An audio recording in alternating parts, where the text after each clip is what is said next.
नमस्ते दोस्तों। हमें बहुत अच्छा लगता है कि आप हमारी कहानियों को इतना पसंद कर रहे हैं। लेकिन दोस्तों, आप कहानियां तो देख रहे हैं, पर शायद चैनल को सब्सक्राइब करना भूल गए हैं। प्लीज ऐसा मत कीजिए।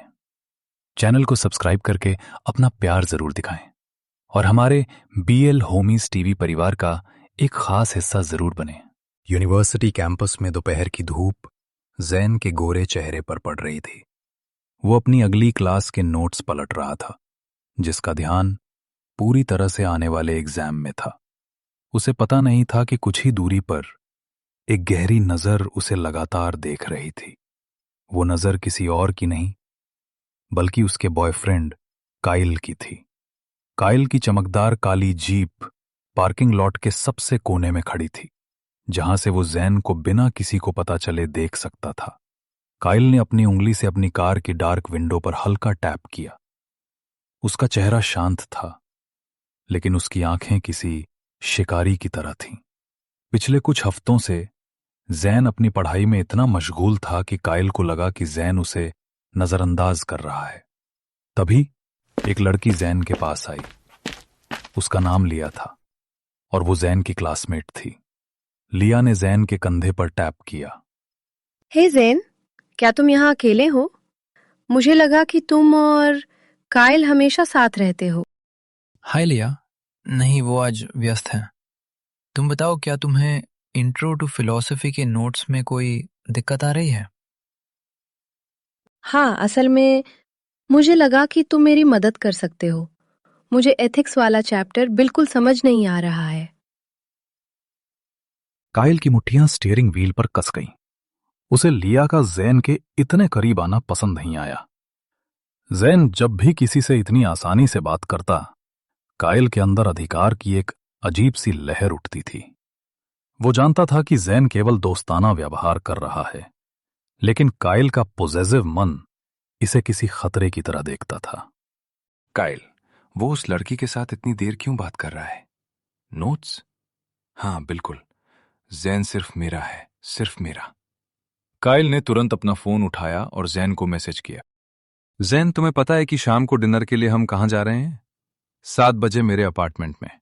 मैं तुमसे अब बात कर रहा हूं, तुरंत जवाब दो। जैन को अपने फोन पर वाइब्रेशन महसूस हुई। उसने लिया से बात खत्म करके तुरंत फोन चेक किया। काइल का मैसेज देखते ही जैन के चेहरे पर एक निश्चित भाव आया। वो जानता था कि काइल ने उसे कहीं से देखा होगा। काइल हमेशा उसकी जासूसी करता था। ये उसका प्यार जताने का अजीब तरीका था। लिया, मुझे अभी जाना होगा। तुम मुझे एथिक्स के सवाल मैसेज कर देना। मैं रात को तुम्हें जवाब दे दूंगा। ओह, ठीक है ज़ेन, बाय। जैन ने तेजी से लिया को अलविदा कहा और लाइब्रेरी की ओर चल दिया। काइल की कार की ओर देखते हुए जैन ने एक गहरी सांस ली। वो जानता था कि काइल का ये जरूरत से ज्यादा ध्यान कभी कभी घुटन भरा होता है, पर जैन भी काइल को बहुत प्यार करता था। जैन ने काइल को वापस मैसेज किया। डिनर प्लान याद है?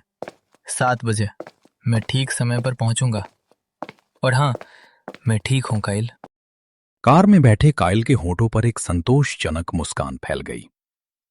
काइल मन ही मन, वो हमेशा मेरे लिए वापस आता है।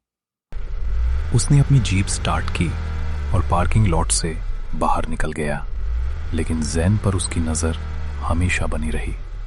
जैन उसका था और काइल ये सुनिश्चित करने के लिए कुछ भी करेगा कि ये सच बना रहे, भले ही इसके लिए उसे झूठ का सहारा लेना पड़े।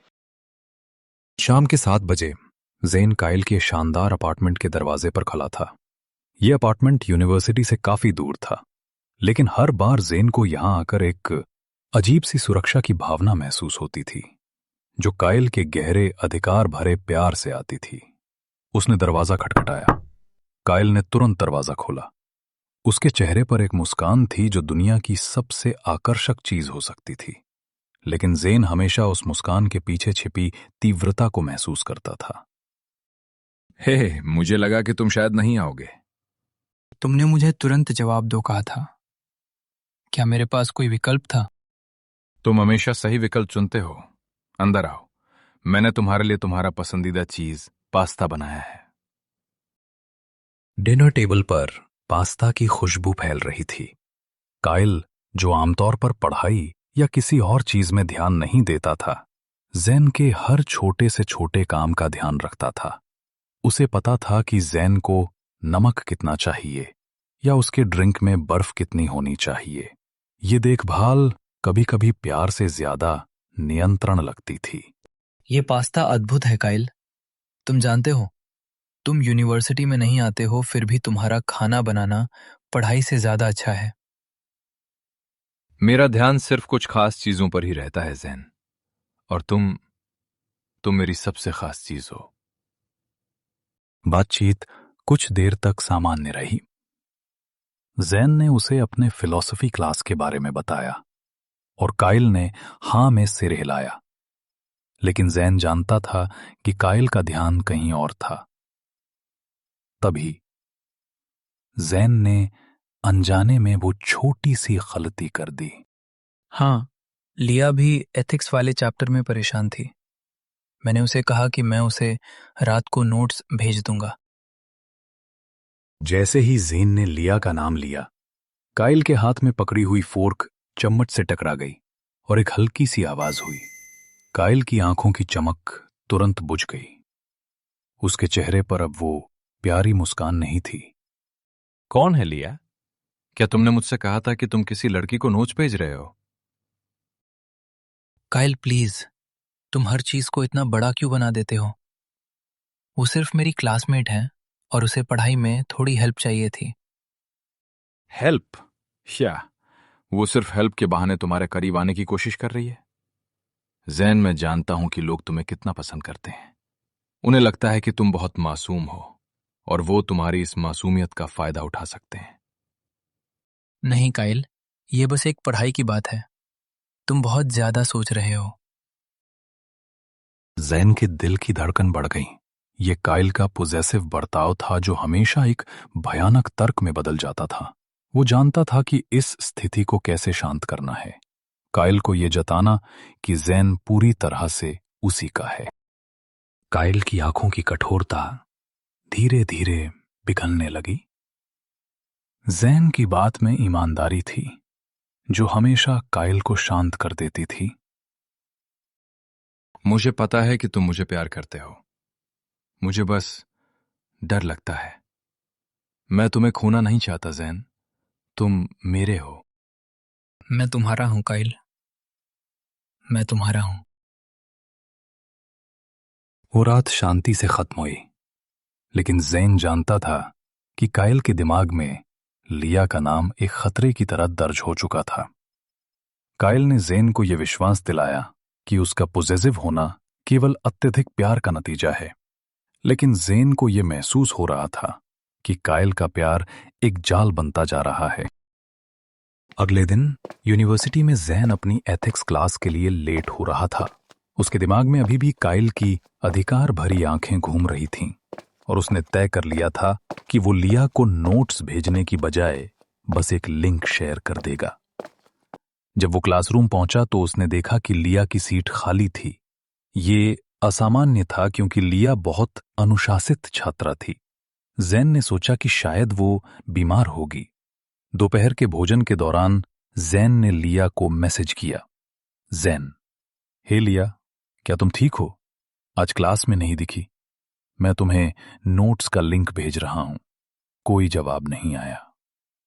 शाम को जैन और उसका दोस्त सैम कैंपस के बाहर टहल रहे थे। क्या तुमने सुना जैन? लिया ने यूनिवर्सिटी छोड़ दी। क्या? ये कैसे हो सकता है? उसने किसी को कुछ नहीं बताया और वो तो हमेशा से टॉप परफॉर्मर थी। मुझे पता नहीं, बस यही अफवाह है कि उसके घर में कोई बड़ा पारिवारिक संकट आ गया है और उसे अचानक जाना पड़ा। उसने डीन को भी एक पत्र भेजा है। यह खबर जैन के लिए एक शॉक थी। लिया कल रात तक नोट्स के बारे में बात कर रही थी और आज अचानक गायब। उसे तुरंत रात की डिनर टेबल पर काइल की गुस्से भरी आवाज याद आई। डरते हुए जैन ने काइल को फोन किया। काइल, क्या तुमने सुना? लिया चली गई। हाँ, मुझे पता चला। क्या हुआ? तुम इतना परेशान क्यों लग रहे हो? बस ये बहुत अजीब है। अचानक से। कल तक वो ठीक थी। तुम्हें किसने बताया? ओह ज़ेन, तुम यूनिवर्सिटी की बातों को ज्यादा सोचते हो। मेरा एक दोस्त जो डीन के ऑफिस में काम करता है, उसने मुझे बताया। उसने कहा कि ये उनकी फैमिली का बहुत निजी मामला है और उन्होंने किसी को भी बताने से मना किया है। निजी मामला? हाँ, देखो, तुम्हें अब उसके बारे में चिंता करने की जरूरत नहीं है। अब तुम अपने एथिक्स नोट्स पर ध्यान दे सकते हो, बिना किसी रुकावट के। अगली सुबह काइल ने जैन को यूनिवर्सिटी के बाहर मिलने के लिए बुलाया। वो एक महंगी स्पोर्ट्स कार में आया था, जिसे जैन ने पहले कभी नहीं देखा था। मुझे तुम्हें कुछ दिखाना है जैन। ये लिया से जुड़ा है।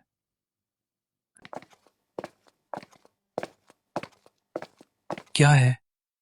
तुमने कहा था कि वो तुमसे दूर नहीं जाएगी, लेकिन मैं जानता था कि वो तुम्हारे पास रहने के लिए कुछ भी कर सकती है, इसलिए मैंने उसे जाने के लिए मजबूर कर दिया। क्या मतलब है तुम्हारा? काइल ने जैन को एक फोन दिखाया। फोन पर लिया के पिता की आवाज रिकॉर्ड थी। मुझे माफ करना लिया, यहां नहीं रह सकती। अगर आप उसे आज रात यूनिवर्सिटी से नहीं निकालते हैं तो मैं आपकी कंपनी की वो फाइनेंशियल फ्रॉड वाली फाइल सबको भेज दूंगा। आपके पास 2 घंटे हैं। लिया को हमेशा के लिए दूर रखो। लिया के पिता की आवाज आगे नहीं बढ़ी, लेकिन जैन के दिमाग में काइल के शब्द गूंज उठे। तुमने ये कैसे किया? तुम क्या हो काइल? काइल मन ही मन, मैं वो हूं जो तुम्हारे लिए कुछ भी करेगा जैन। ये झूठ मैंने तुम्हारे लिए बोला। ये धोखा मैंने तुम्हें बचाने के लिए दिया। अब ये समस्या हमेशा के लिए खत्म हो गई है। तुम्हें कभी पता नहीं चलेगा कि ये कितनी बड़ी कीमत थी। काइल ने जैन को गले लगा लिया। जैन के दिमाग में एक हिस्सा जानता था कि काइल में एक अनैतिक आपराधिक काम किया है, लेकिन दूसरा हिस्सा, जिसे काइल के जहर भरे प्यार ने जकड़ रखा था, उसे ये भी महसूस हो रहा था कि ये सब केवल उसके लिए किया गया था। ये था सबसे बड़ा झूठ जो काइल ने जैन की जिंदगी में बोया था, कि उसका पॉजेसिव बर्ताव ही असली प्यार है। काइल ने लिया के जाने का कारण पारिवारिक संकट बताया, जबकि असली कारण ब्लैकमेल था, और जैन ने इसे स्वीकार कर लिया, क्योंकि वो जानता था कि अगर उसने ऐसा नहीं किया तो काइल की अगली चाल और भी खतरनाक होगी। तो दोस्तों, क्या जेन कभी ये जान पाएगा कि लिया के साथ आखिर क्या हुआ था? क्या जेन खुद को काइल की इस खतरनाक पॉजिटिवनेस से बाहर निकाल पाएगा? क्या वो इस घुटन भरे रिश्ते से आजाद हो पाएगा? आपको क्या लगता है? अपनी राय हमें कमेंट्स में जरूर बताएं, और इस कहानी का पार्ट 2 देखना बिल्कुल मत भूलिएगा, क्योंकि असली ड्रामा तो अब शुरू होगा। अगर आपको कहानी पसंद आ रही है तो चैनल को सब्सक्राइब जरूर करें और अपना प्यार दिखाएं।